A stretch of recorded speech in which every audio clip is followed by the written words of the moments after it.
Well, I think digital marketing is transforming sales process and business to business in quite a number of ways, Mark. I think one of the first opportunities is at last for sales and marketing to co-join, or to try and bridge that chasm that's always been there. Marketing, smart marketing, has the opportunity to serve sales in a more effective way. Digital is so very trackable. It means that we can give insight as a marketeer to our sales friends in a far more effective way than before.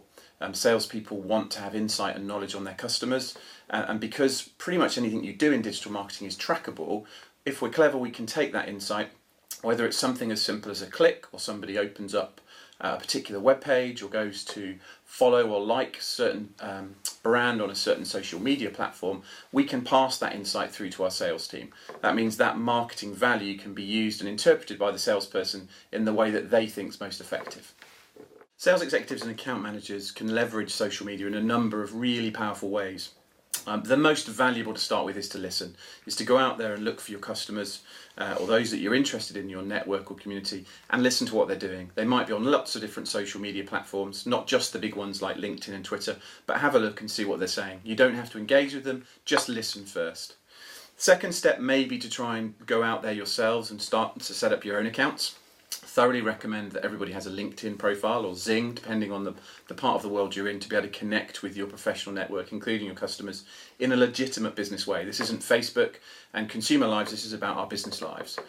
So register for those sites. It really will take seconds to do. It's far more straightforward than you may realise, and that allows you to do that listening, but also to perhaps to engage in some conversations further down the line when you have confidence. So listening first and talking second.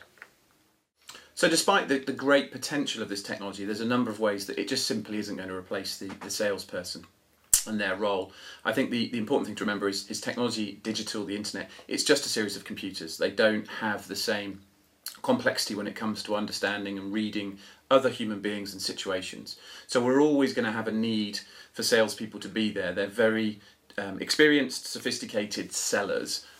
If we're talking product sales, then I think the great advantage for organisations is to shift the lower complexity, lower value products onto the web and allow those to be sold, and let the higher complexity, more sophisticated selling to be left to be humans.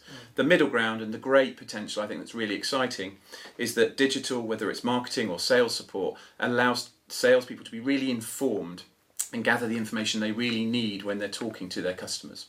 So if we wanted to identify what that customer was doing throughout the website, throughout all of their social media, throughout all of their email, through whatever they're doing on the internet, that salesperson can be given that information, and then we rely on them and their intelligence and experience to interpret that, to best use it, as opposed to relying on computers to try and make those decisions for us.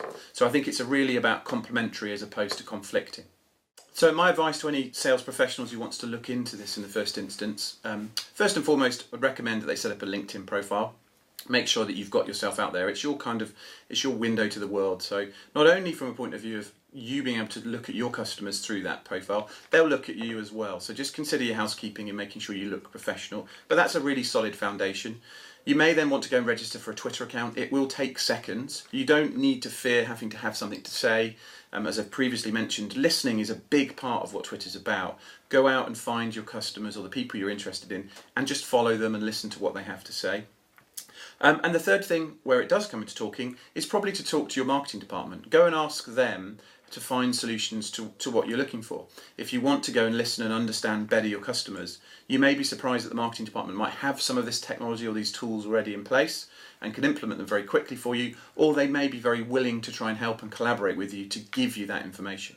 And then we're starting to win. We're starting to see marketing people serve sales with really valuable insight that intelligent salesperson can then use for their own purpose and for the gain of the business.